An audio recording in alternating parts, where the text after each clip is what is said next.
Tremendous here. Got another book review here for you.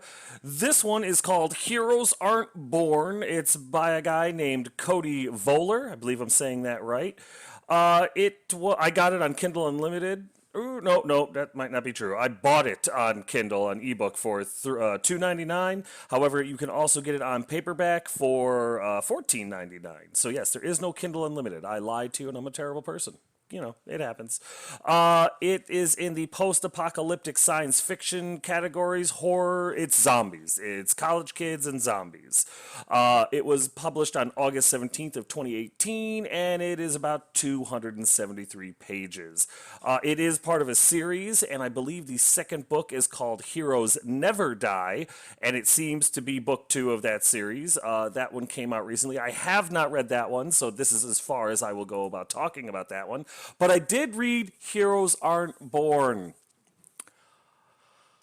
So on the non-spoiler section, which is what we're in, I did not like this book at all. I could not find any aspect about this book that I liked, with the exception of one thing. Mr. Voller 100% edited this book. There were a few small things here and there, not a huge big deal. That's going to happen with any first edition, but it felt like there was an editor or somebody had looked over this book and, it read smooth. It did. It's in first person for the most part and stuff like that. But basically, this is the story of a college kid named James Ryan, not to be confused with Jack Ryan or Jason Bourne or God. And we'll get to that because he is a Marty Sue. This is the poster child for Marty Sue. Mr. Ryan is a college junior who is majoring in history. He's a volunteer fireman, he plays sports, he plays video games, and he invented life. I'm getting there. I have a lot of hatred towards his character. None of this is towards the author, but his character is insufferable. If I was in a zombie apocalypse and I ran into somebody like this, I would empty a magazine into him. He would survive because he's also Neo, but I digress. Needless to say, he's a college guy. I guess kind of like a jock, as much as a history major can be. Everything is very convenient. Basically, there's a big party, and everybody has a good time, and he wakes up the next morning, and him and his buddy, he goes for his morning run, doesn't notice the fact that there's zombies everywhere and that horrible things have happened, which is a little bit of a plot hole because later on, this guy is the most observant POS on the planet, which isn't saying a whole lot since most people are dead, but my point is, later on in the book, he notices everything. Yeah. At the time, though, when he's running around and all this stuff is there, he doesn't notice squat. Nothing whatsoever. He's running around, getting ready to make breakfast, thinking about the party the previous night, doesn't recognize anything, doesn't see anything out of the norm. So that is a little inconsistency. I know it's nitpicky, but it's kind of what I do. So anyway, eventually he gets home, he figures out that the news hasn't been lying to him, the zombies are real, zombies exist in this world, but for some reason, instead of calling them zombies, the book refers to them as walkers mostly. Every once in a while the word zombies dropped or undead or whatever, but for some reason they use the Walking Dead term walkers, and I don't fully know why. I don't believe you can copyright the word zombies. I read something online that said Marvel owns Marvel Zombies or something like that. Not really sure.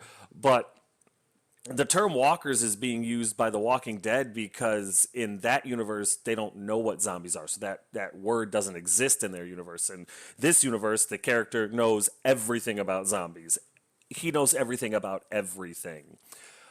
Real quick, this guy, Ryan, this college junior history major and volunteer firefighter on his spare time, although where he finds the time, because he's a martial artist, he's a marksman with handguns, rifles, pistols, submachine guns, fully semi-automatic machine guns, bazookas, bows and arrows. I'm pretty sure if you gave this guy a slingshot, he could take a target down at a mile. I mean, upwind, uphill, up yours. It's just, the guy fails at nothing. Nothing.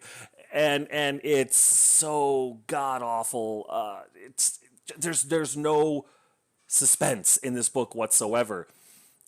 Him and his buddies, he tells his buddies, oh god, we gotta go, the zombie thing is happening. And his buddies, one of them kind of is like, you're out of your mind, he doesn't buy it right away, but the other one is just loyal like a dog. They call a bunch of their friends over, which are the only people that survive. They get there, they convoy to his dad's house, which I don't really know how far away it was. It did not take them long to get into the middle of the woods in Oregon, I think is where they're at, but really close to the border of Washington and California, I think. They get to the house, and it's this big, huge house that has everything they need. 3 weeks of food for about a dozen people. Oh, by the way, they rescue a little girl that they hear screaming in a town they're going through. You'd have to read the book. They get to his dad's house. Of course, no one's there. Of course, it's got a tons of unlimited ammo, tons of guns, not only in this like dual gun safe that his dad has, but also in the gun safe in his room, the shotgun that's hanging on his wall, the bows and arrows that are hanging up on his wall in his old room. It's just everything they need is there. Medicine. At one point, he requires a whiteboard, and there is one. There's one in the pole barn just outside. Not only is that pole barn is literally just like a room of requirement that Hogwarts has misplaced, because they want to put up fencing. There's supplies for fencing in there. They need to put down posts and concrete. There's posts and concrete in there. They need to do anything. They need anything. It's in that pole barn. Just like everything for the zombie apocalypse is in there. Not only that, but there's a well. They're off the grid, kind of. So there's a well, and the well has an electric pump, and he knows that the power is going to go out soon. But don't you worry, because his father was able to install a water pump and have it all set up, or a generator into the water pump way in time, like beautifully in time. It's like his dad is the reason for the zombie apocalypse, and he set his house up so his son and 11 of his friends and some girl that they found along the way, 8 years old, we'll give him a pass, could survive there in luxury and comfort. And they do. They really do. There's zero problems whatsoever. I'm going to get into it a lot more in the spoiler section. At the end of the book, it just ends. It's like, if you ever ran really fast thinking that the sliding glass door is open and it's not, and you slam into that invisible barrier and fall down and you're like, what the hell just happened? That's how this book ends. There's no climactic thing. There's nothing big. After 270 plus pages of Ryan just showing the world how much better he is than they are, the book just abruptly ends. And it doesn't even end on a cliffhanger or anything like that. It's the love interest and him are reading a book that he wrote, and she goes, oh my gosh, Ryan, or James, or whatever she calls him, and that's it. That's how the book ends. Yeah, you have no idea. You have no idea. This book, I'm giving it 1 star. 1 star out of 5, and I'm giving it that 1 star because I can respect the fact that the man took the time to have this book edited. If he did it himself, he did a wonderful job. If he had somebody else do it, they did a wonderful job. Yes, there are a handful of errors in there. It's totally expected. The book reads pretty smooth. The dialogue is pedantic, I will give it that, but the editing, the grammar, the word usage, it's all there. It's just, the dialogue is bad. It's really bad. It's like a couple of high school kids talking to each other, and not the bright ones either. It's super frustrating. That was the emotion I got from this book the whole time. Just epic amounts of frustration. And I'm going to go into great detail on why I felt that way in the spoiler section. So I'm going to go ahead and play an ad real quick and do the spoiler alert, and then we're going to get right into it, so buckle up. Everybody knows, as a self-published author, it's hard to find a solid group where you can get the answers to all your questions. That's when I found Self-Published Book Groups. It's a Facebook group, and the link is in the description. Totally worth it. Check it out, especially if you're a self-published author. Spoilers coming up, so if you're still here when the music stops, it's on you. Okay, you're still here, so I'm going to go ahead and caveat this. This book pissed me off. There is a very, very good chance that I'm going to swear, I'm going to be derogatory. I'm going to try to curb that because I'm not trying to poo-poo anything here, but that's how much disgust I have for the main character. Not the author. None of this is directed towards the author, but the main character that he created, I would like to see horrible things happen to. It won't happen because the guy is literally Superman without the cape and tights, but I digress. So, like I said, the book starts off and he's in college, and, you know, he's a fit dude. He's a junior in college, history major. Also, he plays a lot of sports because when they have to start looking for supplies, he's got all the sporting gear. He even has a hockey stick, and even the main character's like, I have no idea where that hockey stick came from. Granted, the author was just trying to inject some humor, which worked. It was cheeky, but that was about it. It's just everything that this guy needs, he has. There are some plot holes in the very beginning. Like I said in the non-spoiler section, when he first enters, or when he first is running around, the guy, later in the book, he observes everything. At one point, he runs into a military guy. This guy is not military at all. Remember that. But he runs into a military guy, guesses what branch he's in, guesses his rank, guesses what he's doing, guesses how old he is and everything like that just by looking at him. And he really starts saying, I'm very observant. This is the motherfucker that you work with that is like, oh, he's the one-upper. Oh, you ran a mile in 4 minutes? I did it in 3. Oh, good for you, though. I would shoot this guy in the throat in front of his parents, okay? That's how much I hate this main character. Anyway, so they eventually figure out beyond a shadow of a doubt that the zombie thing is happening. Hero, Mr. Ryan, the main character, has a gun on campus, but it's in campus security and in the lock boxes or whatever. He goes across campus and all by himself, basically unarmed. Makes it across no problem. He does run into a couple of walkers, but did you know that this guy taught Chuck Norris Kung Fu? Because he did, and he was able to get past all the little obstacles that he runs into. There's no combat or anything, no craziness going on, even though it's just all starting and everyone's already dead, but whatever. He gets across campus, gets his gun, loads it up, and makes it back. He has to shoot a couple of people. And gunshots, by the way, in this book only attract zombies when it's convenient for the plot. Other than that, this guy could set off an H-bomb, and the noise, the zombies just wouldn't hear it. They wouldn't care unless it advanced the plot somehow. So don't worry about noise or anything like that. That's only for a matter of plot convenience. So he gets back to the house where his buddies are at, and they've called everybody, and everybody else, there's like 15 people are able to show up at their little frat house or whatever the hell it is that they're living, this utopia that they're living in. It's crazy. It's absolutely crazy because they all make it there basically unscathed with the exception of 2 girls that didn't answer their phone. So they're dead.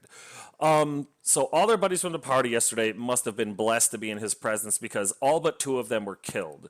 They all also have cars that are fully gassed up and ready to go because, hey, convenience is convenient, and you get a lot of that in this book.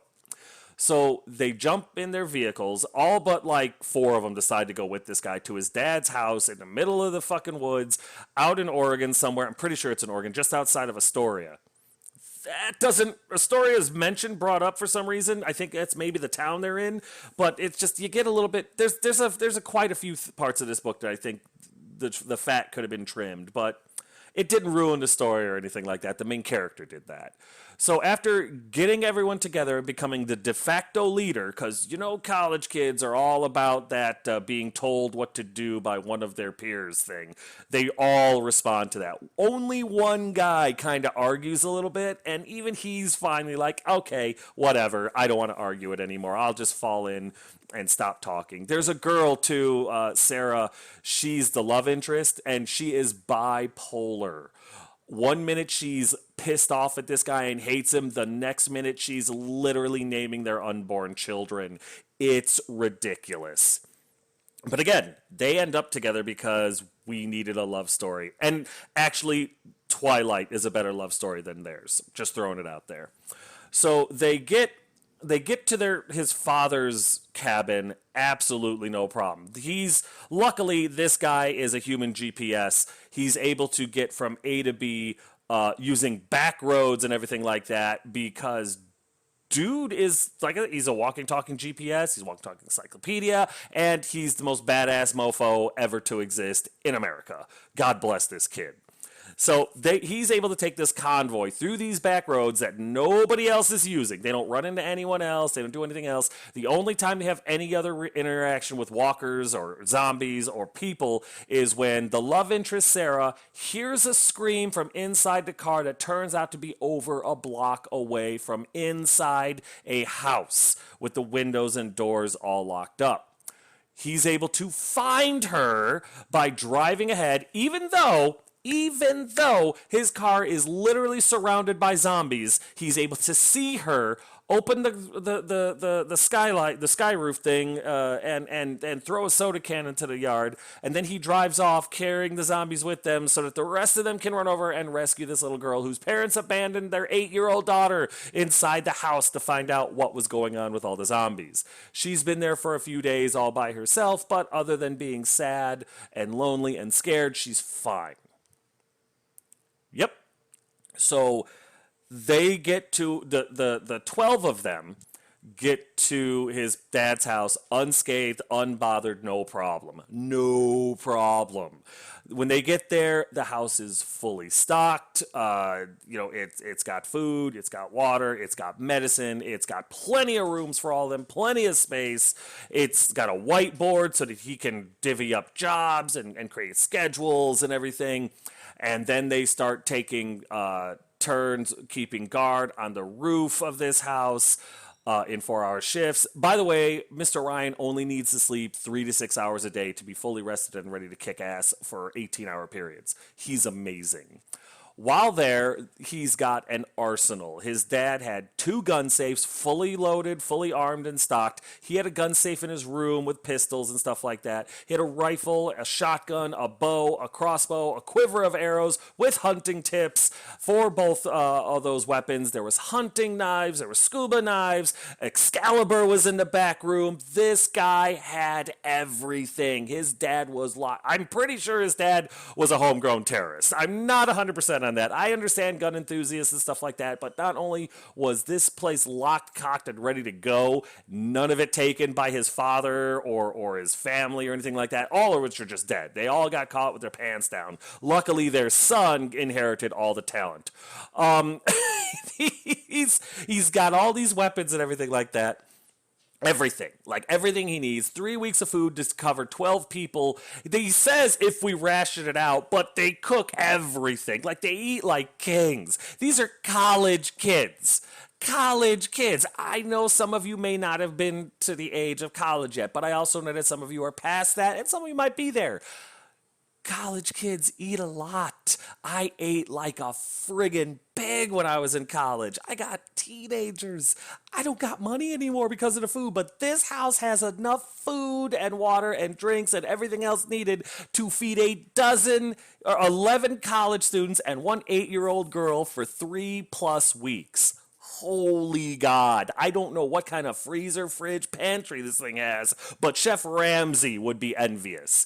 So anyway, they need to start building up a fence. They want to secure their property line. And instead of just securing it around the house, they got to do all the way the property line because the main character said so. Nobody argues this manual labor because, like I said, college kids are known for just following orders, especially from somebody who's their age, their year, whatever. The girls have no problem being subservient, sitting in the house and doing the girl stuff. The guys have no problem going outside and doing the construction for the most part. It's a utopia. They all just kind of listen to this guy. Nobody really argues. The author does bring that up. The main character gets teased a little bit about it, but that's it. They all just trust this history major to lead them to the promised land and make them survive this thing.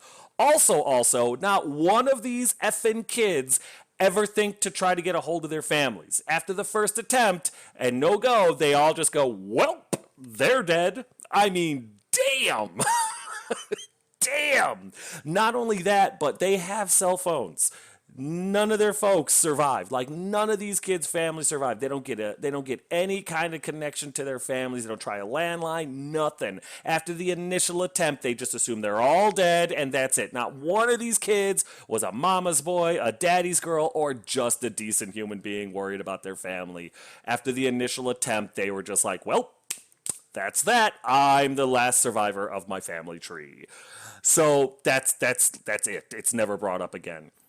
So while they all listen to this guy and everything like that, he decides, even though that it's claimed that they have limited ammo, they don't want to make their location known, and they know the zombies respond to sound. They're drawn by sound. He takes them out into the middle of the field to start training them all to be proficient with handguns, rifles, and just being general badasses. It takes them a day. I know. Where was this guy? He should have been the Master Chief General of the military of the world. Because in a day, he trained 11 college kids who, some of which had never shot a gun before in their life, or knew what they were doing, or were even afraid of the guns. He goes through in exquisite detail. You get to watch each and every one of these college kids get trained by this guy who... That's right, the junior history college kid, he is a marksman. He is a grade A just gun coach. Each one of them have remarkable groupings, excellent shots, know how to use the gun, know how to clear a jam, load, unload, safety, and they're carrying these things around like they're pencils at that point. These guys locked, cocked, ready to rock. And I'm just getting warmed up. So... they go, he gets them ready to go and get more supplies. He wants to go to a small convenience store that's right down the road to try to get into, to try to get extra supplies, right? This is when I lost all respect for this character. This is when I lost all respect for this book, and I'm going to explain why. It's literally in the book explained like this. He starts teaching them. They've got radios, by the way. I'm sorry. Before I get to that part, they have radios. They have night vision binoculars. They have one night vision scope for the rifles. Why? Because they were in his father's room. Wow, is that lucky, right? Anyway, convenience is convenient. So anyway, the guy decides to teach them combat ops like Roger, sit rep, RTB, all that stuff. And he knows all this stuff. He knows formations, he knows military tactics and jargon and all that other stuff because he played a lot of tactical video games, paintball, airsoft, and laser tag growing up. That's right. If you're wondering, our special forces guys, SWAT teams, police forces, all those guys, they've been wasting their time. Apparently, all they need to do is get the gold membership on their Xbox Live account to play Call of Duty until they're proficient in clearing rooms and excellent at team tactics, formations, and military jargon and combat ops. Well, I was done. At that point, I realized that this was going to be hard to get through because it works. He teaches them all in a matter of minutes operations, how to clear a room, what all the different jargon works, and they start using it, a lot of it inappropriately. I was disgusted. Absolutely beyond disgusted. I'm not even going to try to church that up. It was the most vile part of the book. Thus far, it gets worse. So they survive for a while. They go and get... It's a lot. It is a long time where you just read about how they're surviving. There is some BS where one of the guys goes out on his own and is looking for supplies and runs into this guy named Sam. Sam is a big, strong guy. He's literally Air Force. It doesn't tell you what about the Air Force. He doesn't tell him what he does in the Air Force, but he's a big, strong, half Japanese guy. That's how he's described. Like, just a monster, right? And, of course, Ryan knows him. The main character knows him. They're old friends, right? Well, eventually, I think the author didn't like having two main characters. The guy joins up with them and everything like that after rescuing the guy that he ran into. He's kind of a dick. He's kind of bossing everyone around, which they don't like. All of a sudden, the college kids don't like getting bossed around by the active duty military guy. Granted, he's Air Force, but is he's not. That's where they draw the line. It's cool if the main character bosses him around and tells him what's going to happen and what's not going to happen. But the military guy that they should all be focused on, no. When he tells us to do stuff like he's in charge or something, that's it. No. I take my orders from the history major, the junior. Yeah, because life skills. So what ends up happening, of course, is they get tired of him. I think the author got tired of writing about him. He gets bit and he's infected. They know he's infected. The main character is talking to his buddy and stuff like that, and his buddy's like, I'll leave because I know I'm infected. I know I'm going to turn. I'll be far away when it happens. And his buddy looks him dead in the eye and is like, yeah, man, I got you. High five. Dude turns around and the main character blows his head off. The college kids get upset about this, right? Also, before all that happens, the main character and Sam, the shit brick house, they get into a fight. They get drunk, and they the Air Force guy assaults one of the college girls. The main character puts on his white knight outfit, let her go now or else. And of course the Air Force guy is like, fuck you. And then he bends his hand back behind him. He's like, ow. And then he lets him go. I didn't want to have to do that. Well, then the Air Force guy starts swinging at him, which of course this guy, Chuck Norris teaches them what he taught Chuck Norris, is able to just dodge everything and then beats up the big tough guy, no problem. And then that's it. Yeah, it's over.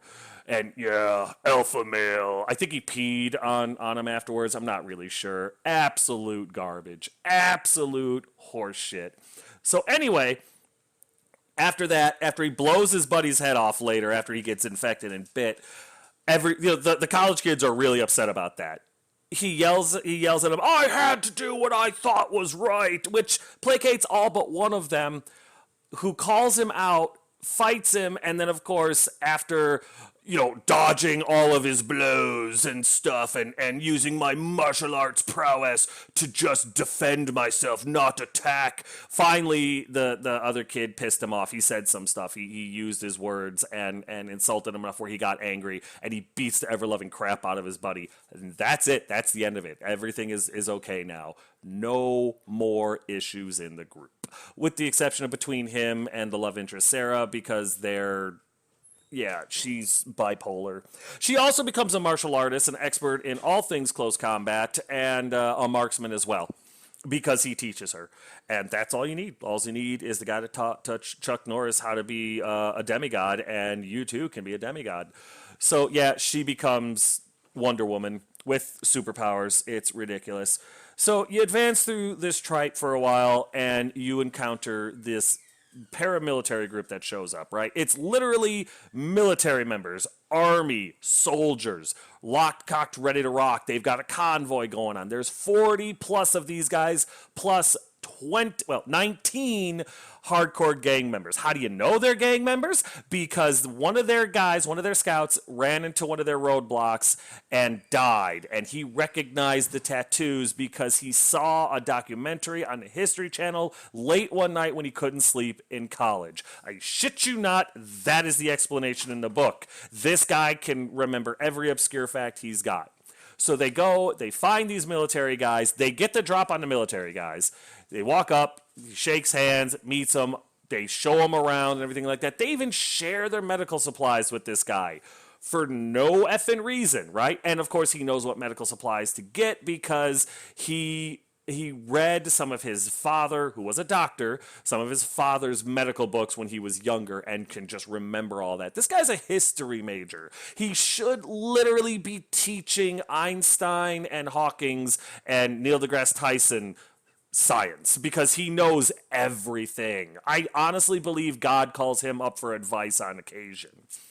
So meeting the military guys, this college guy is able to just deduce all this stuff about them. He knows the guy's rank. He's not in the military. He deduces what branch of the military they're in, how many they are, what all their gear is, all this stuff. He just knows everything by looking at them. He also knows that they're bad news. My guess is because he read this book, but he knows they're bad news. He knows they're up to something. He literally tells them, his friends, this, but he wants the medical supplies. So he sends, get ready for this, one of his friends, who's not Chuck Norris, and two of the girls to go and get the medical supplies. Do you want to guess what happens?